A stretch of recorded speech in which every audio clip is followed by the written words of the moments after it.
Apa aja yang bisa naikin mood kita di pagi hari ya? Pertama, bisa baca buku, dengerin lagu yang bikin happy. Bisa juga nih dengan cara olahraga. Kalau olahraga sih biasanya aku yoga ya, yang paling seneng banget olahraga yoga. Bisa juga dengan sarapan yang menyegarkan. Misalnya kita makan buah kayak gitu ya, dengan suasana yang rileks. Sebenarnya banyak sih ya cara untuk naikin mood kita di pagi hari. Itu tergantung sama kesenangan kamu tuh apa kayak gitu. Lakukan aja di awal pagi. Misalnya kalau kamu suka baca buku di awal pagi, silahkan baca buku. Kalau suka olahraga silahkan. Atau jogging di pagi hari boleh. Intinya jangan scroll TikTok. Apalagi kalau udah scroll TikTok ketemu sama video yang bikin sedih, udah runtuh langsung ya mood kita. Awalnya sudah happy, positive vibes, langsung turun. Makanya kalau bangun pagi tuh jangan langsung buka HP kayak gitu ya. Kalau bisa lakukan hal-hal kecil, yang kebiasaan kecil yang bikin naikin mood kamu. Ada juga nih ya satu kebiasaan aku ya, di pagi hari aku selalu ngeliatin bunga-bunga kayak gitu ya, kayak tumbuhan-tumbuhan hijau, daun-daun hijau yang bikin seger mata. Nah itu juga bisa.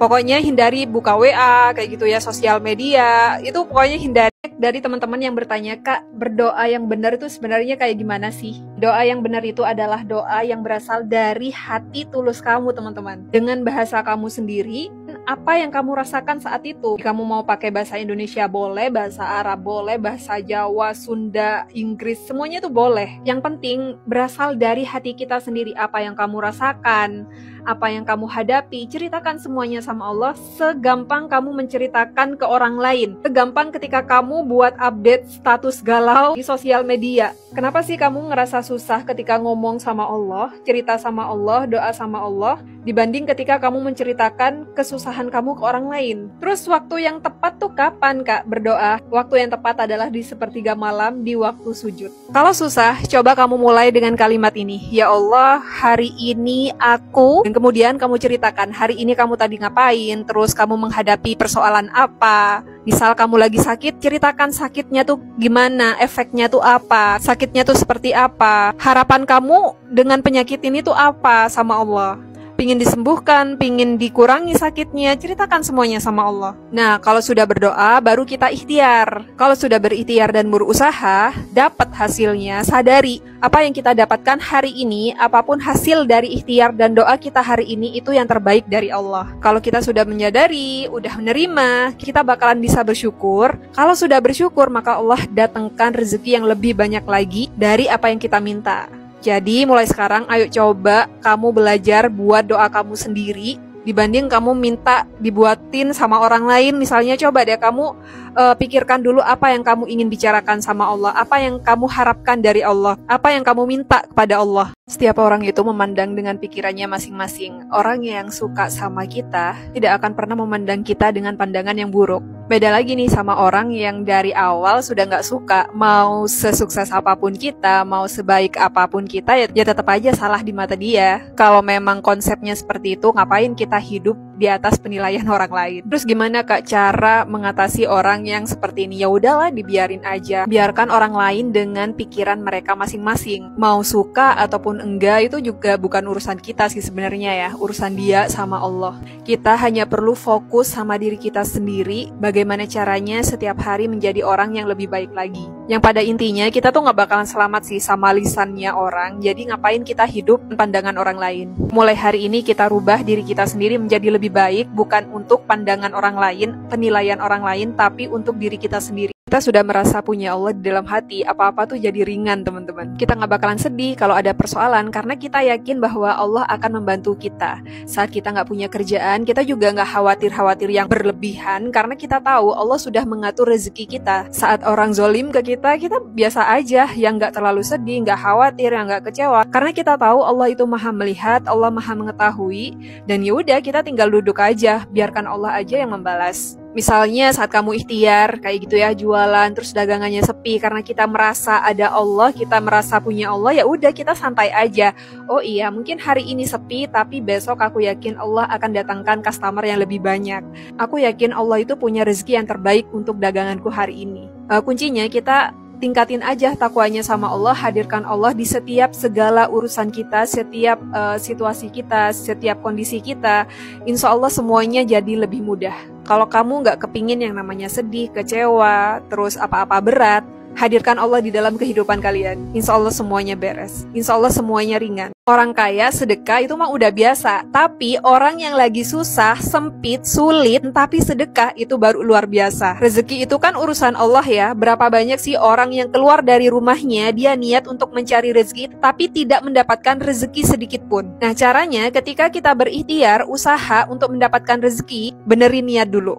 Pertama, ikhtiar kita itu harus diniatkan karena Allah. Misalnya kita bekerja, niatkan untuk ibadah, niatkan untuk Allah. Kita jualan misalnya, ya udah kita niatkan untuk ibadah karena Allah, bukan karena manusia. Apalagi pandangan manusia atau penilaian manusia, meskipun ya wasilahnya nanti kita tetap wasilahnya dari manusia, misalnya dari bos, customer kita. Yang kedua, rezeki itu bisa datang dengan cara bersedekah. Tarik rezeki itu dengan sedekah. Yang ketiga, rezeki itu datang ke orang yang dia itu gemar membaca Al-Quran, qiraatul Quran. Yang namanya Al-Quran jangan cuma jadikan pajangan doang di rumah. Kalau bisa ya setiap hari kita deadline-kan untuk membaca Al-Quran, ya meskipun cuma satu lembar doang. Dari ketiga tersebut kita bisa tarik nih ya kesimpulan, rezeki itu bisa datang dari satu, niat kita bekerja ikhtiar karena Allah, dua dari sedekah, yang ketiga dari qiraatul Quran. Kalau sudah tahu 3 kunci menarik rezeki ini tadi, ya udah langsung aja dipraktekin hari ini juga. Niatkan ikhtiar karena Allah, bersedekah lebih banyak, perbanyak membaca Al-Quran. Simak ya teman-teman ya, jangan pernah meremehkan the power of positive thinking. Aku pengen ngasih tahu kamu, apapun yang membuat kamu itu merasa bersyukur, meskipun itu hal terkecil, sesederhana kamu bisa bangun pagi, sesederhana kamu bisa minum teh di pagi hari, ketika kamu bangun pagi bisa langsung sholat subuh. Hal-hal kecil yang bisa membuat kamu ngerasa, oke, aku dengan cara ini, dengan kebiasaan ini, aku bisa mendekatkan ke impian aku. Aku pernah melakukan satu eksperimen kayak gitu ya. Aku juga nyoba ini dari TikTok. Terus aku coba kayak gitu. Nah di rumahku itu kan di depannya kayak jalan raya kayak gitu. Jadi suatu ketika aku memfokuskan sama pengemudi yang dia itu bawa tas. Seketika otak aku langsung mencari, menghitung kayak gitu orang-orang yang mengemudi kendaraannya pakai tas. 5 menit kemudian aku rubah tuh ya fokus aku ke orang atau pengemudi yang dia itu pakai helm.